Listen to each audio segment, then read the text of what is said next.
Hello. As you can see from the title, this is my review of the FPS called The Finals. This is a game that I've been playing kind of off and on since the beta launch about a year or so ago. At least if I recall, it was about a year or so ago. And well, yeah, I do not think this is a good game by any stretch of the imagination, and I'm gonna go over why. But first, I'm gonna talk about things I do like about it. So, The Finals is an FPS game with a lot of interesting mechanics. I mean, it's from the old developers of Battlefield, or at least it has some old developers from Battlefield, which is why the environmental destruction is so good in the game. And that's one thing that it really does well, is environmental destruction. I do also like the new take they have on the FPS genre as far as how the entire game is like a game show, and rather than it just being like team deathmatch, you're fighting for a cash out to see which team will make the most money, and it's a one team versus one team versus one team setup. I do also like the customization of the characters, as well as the ability to choose a class that really fits your playstyle. I think that all of these are pretty net positives with the game. However, my list of grievances is much longer. So let's go over those now, alright? Number 1. Jank.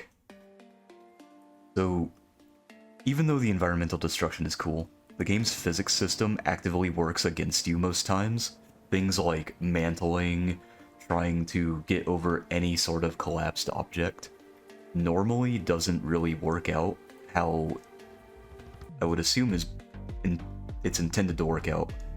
Most times you'll be struggling to even mantle over certain objects, you'll get stuck in some places, and there's just no way out of it. Other times, you'll be using a weapon, for example the melee weapons, and they will just kind of lock on, quote-unquote, to the opponent as you're attacking them and thrust forward. But in most instances where this happens, it ends up throwing you forward ahead of your opponent, and you end up missing them completely. It just doesn't make any goddamn sense.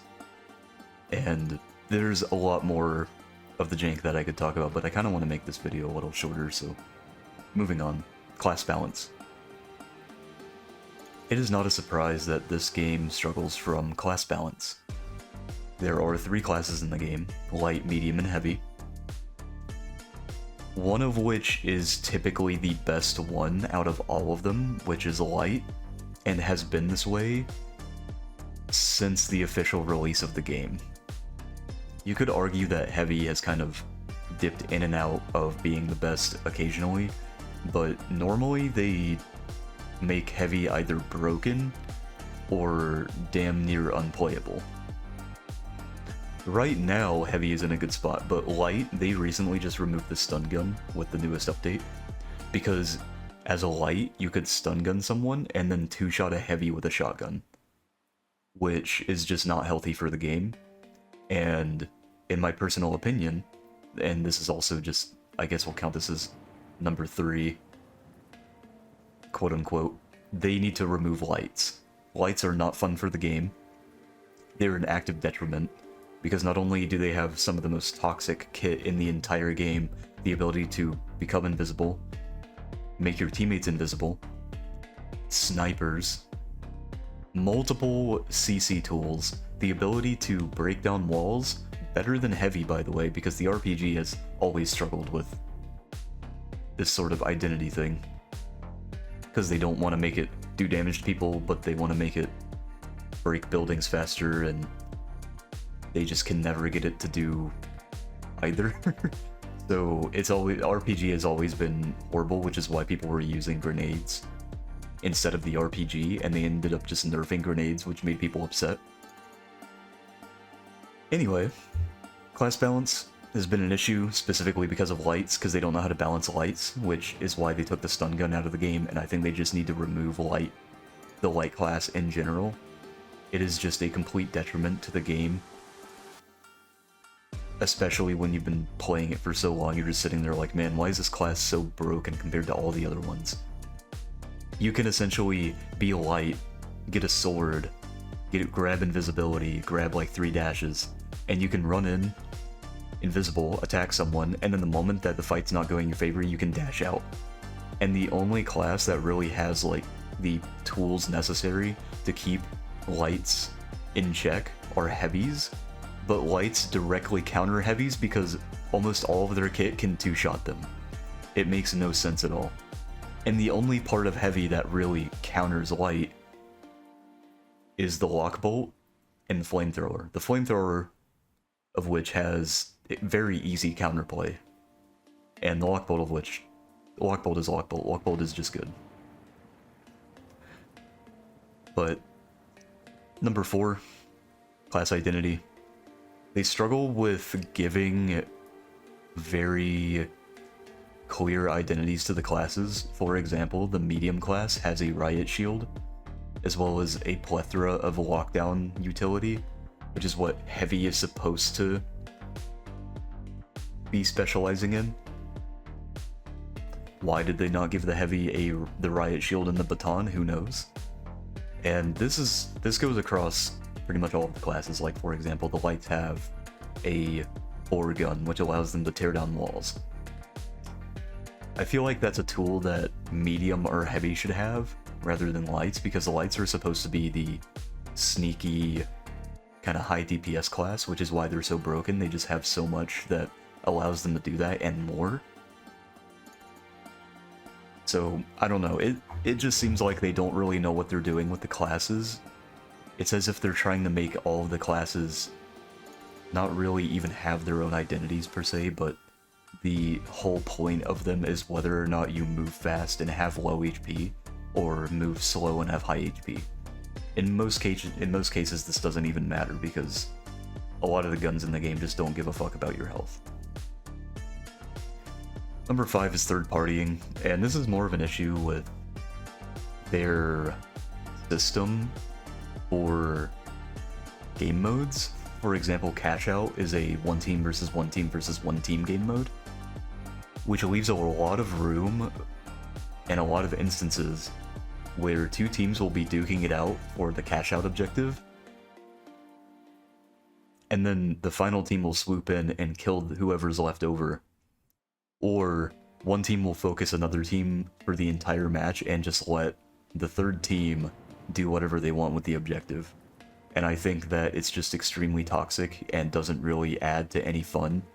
It's cool for maybe the first 5 or 10 matches of you playing the game, but after like the 20th hour of playing this game, you quickly realize that, man, maybe having 3 teams of 5 to 6 people in one game mode is not that much fun. And this is why most FPSs have a 1 team versus 1 team mode. Because when you add this element of chaos where you genuinely cannot even guess what's going to happen next anymore, it starts to remove the element of skill from the game, and you're really just leaving it up to luck. Like, you're sitting there on point, you're going, okay, are the other 2 teams going to be fighting each other, or are they both just going to rush in and come directly for us and just kind of ignore each other? There's just genuinely too much going on in the game.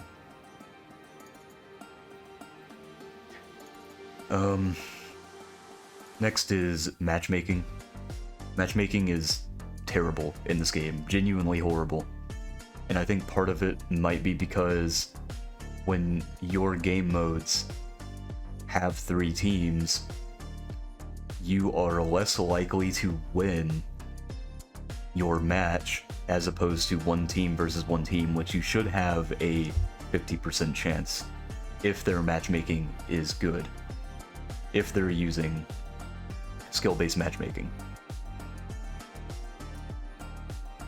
I don't know if they use skill-based matchmaking or not, but I imagine that because it is 3 teams duking it out for most of the game modes, the matchmaking is going to struggle with really putting people against others that really match their skill level, because you can have positive kills, you can have a positive KDR, and an extremely negative win-loss ratio, which is what I have on the finals.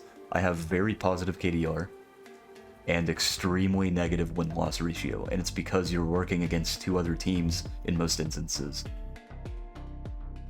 That's just my thought process of it, though. I don't know how their matchmaking works.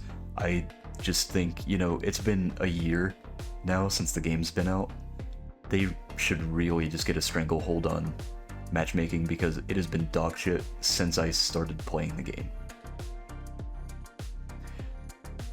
And now, there are some other issues I have with the game, but I don't think they're much worth talking about. It's just going to be regurgitating a lot of information and kind of just running around in circles. So I'm going to leave it here, but my rating for the game, I would give it a 5 out of 10. Maybe a 6 out of 10 if I'm being generous, just because I do think the game has a lot of promise, but I don't think that either the dev team or management or whoever is directing the decisions, I don't think they know exactly what they're trying to do with the game anymore. It's like they've lost the sauce, you know? But anyway, thank you guys for watching. Hope you enjoyed yourselves, and I will see you guys later, alright? Bye-bye.